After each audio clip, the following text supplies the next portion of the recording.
23 has gotten a lot tougher now, and it's been fun to watch for a few years now. Our next speaker's played at Scheuermann and at St. Bernard Community College. He launched the Nunez Community College baseball program in 2017.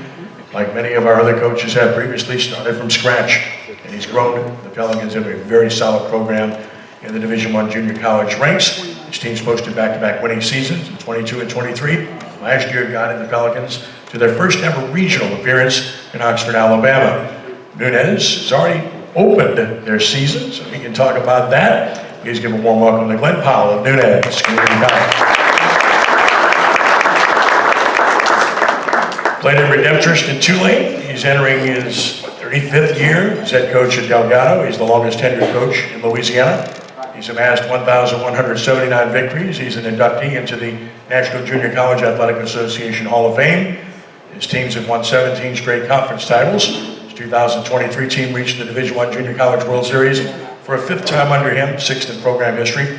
And, oh, by the way, he's going into the Louisiana Sports Hall of Fame this June. The Dolphins open Wednesday, February 5th at home against Copiah Lincoln. Please welcome Joe Scheuermann of Delgado. Glenn, great to have you, and I think I got it right. I mean, you started from scratch.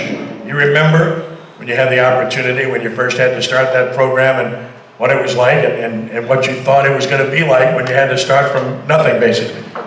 Well, really didn't know what to expect. You know, we had no scholarships or anything like that, so we just went out and got what we could, tried to start the program, and you know, we got some balls, we got some bats, threw some guys out there, and we started playing. It was a rough few years, but you know, now we're starting to come along. We got a few scholarships now, so that helps. And you know, I think we're getting to where we need to be.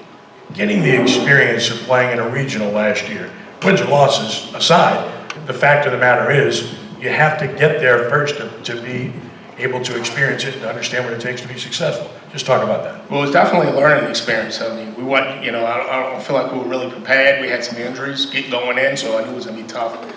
But no, just being competitive every day. You know, we in a really tough league. We got to play Delgado, we got to play LSU now. You know, so it's very hard, you know, to keep the guys motivated and playing when you're not having success, and then when you have success, you know, it really brings the guys along. But you know, getting to a regional is a big plus for our program. It's, you know, so hopefully we can continue on that path. You've done it locally. I mean, you've recruited locally. Your roster's basically all local, and that's where you want it. But it's also the model that you've seen be successful elsewhere, and clearly that's the model you've embraced. Yeah, every one of our players is from Louisiana. We take pride in that. We don't feel like we need to go out of state to get players. There's so many good players in Louisiana, so many good high schools. We get into that. We go to all the high school games and we go recruit that. We're not out much during the summer and at the showcases. We try to go to local high schools and get those guys. You opened last weekend, 4-0, correct? 4-0, yep. So we played Suno's JV. We did pretty good that weekend. And then we played John Melvin last night, and we played well. You know, we got a really young pitching staff, but they look like, you know, we walked 8 guys in 14 innings, which that's a huge plus for us. I mean, we haven't had that in the past. We really haven't had a whole lot of pitching. And we got 23 freshmen coming in. We got a couple of older guys. We got 2 all-conference players, and Dorian Jackson and Colin Cure, which is really going to help us this year, and hopefully their leadership can keep us, you know, the young guys where we need them to be and bring us along this year. Last but not least, facilities. Talk about that because things are getting better and better, right? Yeah, we just built an 8,000 square foot hitting facility, so indoor hitting facility, so that's really going to help our program. We got a whole athletic building now. You know, we need to get a field. I think once we get the field, we're going to really be on pace to really grow the program and be much better. I mean, that really helps with recruiting, especially having this building now. It's really going to help us with recruiting. The good news about Suarez, there's no foul territory. You're right on top of the action. Yeah, you're right about that. He's Glenn Powell of Nunez Community College. Give him a big round of applause.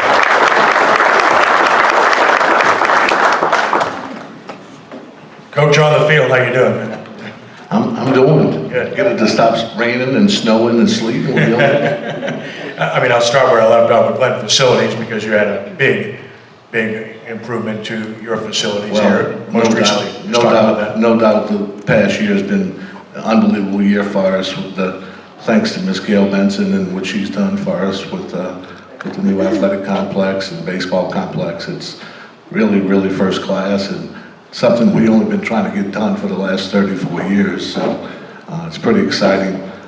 Contrary to popular belief, if you pass Kirsch Rooney on the way home today, we're not building a Top Golf, but we're getting ready to put up a new backstop. And I told the guy when I left, right before I left, I said, is this Top Golf or is this a backstop? I mean, it's unbelievable how over-constructed that is, but that's another new piece to the park. And then the new school board goes up here in a week. It's pretty bad when you talk about facilities. I'd rather talk about the team, you know?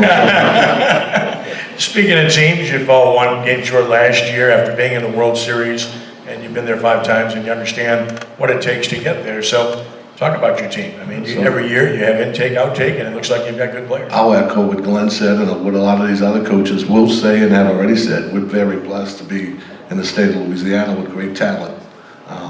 Got tremendous high school coaching in the greater New Orleans area. I got one young man from Baltimore, Maryland on my team, and don't ask me how he got here, but he was the only guy that knew how to drive in the snow. So he was the Uber driver last week for everybody.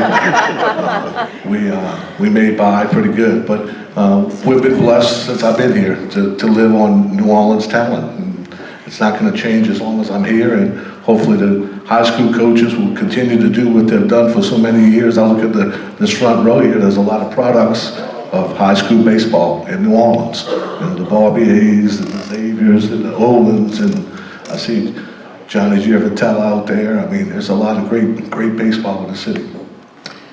Joe, you've been there, as mentioned, 5 times. Dad got there 1 time. Just talk about the experience of getting to Grand Junction, how special that is. Yeah, I was just talking to Coach Herring. You know, the thing about Grand Junction is that it's contagious. You know, it takes a while to get there, but once you get there, your kids feed off of it, and they understand what it takes to get there, and they have a hunger to get back. And that's probably the biggest thing we have going for us in our program, that we've been there and done that. Getting there is not good enough for me anymore. Now I want to win. You know, we came awfully close 2 years ago. We throw away a double play ball, we might play for the national championship. So that's how close we were. So when you get that close, you get even a little more hungrier, and more importantly, your kids learn what it takes to get to play at that level. You know, Grand Junction's the Omaha for junior college baseball. And once you get there, you want to get back every year. Last but not least, how do you like this team? Well, it's unique, Kenny. I know Mr. Milius is going to make fun of me out there, but I have 3 guys returning starters. I have 4 guys that had at least 25 at-bats or more. And that 4th guy is right at 25 at-bats. So we're going to have a very inexperienced club, a very young club. Here's the key, though. I got 14 returning pitchers. So it seems like I got pitching 1 year and position players the next. Sooner or later, this dummy's going to figure out how to balance it off a little bit. But it took me about 34 years to figure that out. I haven't yet. Looking forward to Natchitoches in June and the Louisiana Sports Hall of Fame. While you're still coaching. I make sure I stop at the red light 10 seconds later before I cross, so I can get to Natchitoches in June. I was hoping Ronnie would move it up maybe to the beginning of the year, so at least I know I'm living to be there. But it's a great honor, it really is. I can't say enough. I mean, I'm not really sure I'm worthy, but I'm going to take it. I think Dad's pretty happy about that. I would hope. Joe Scheuermann, Delgado.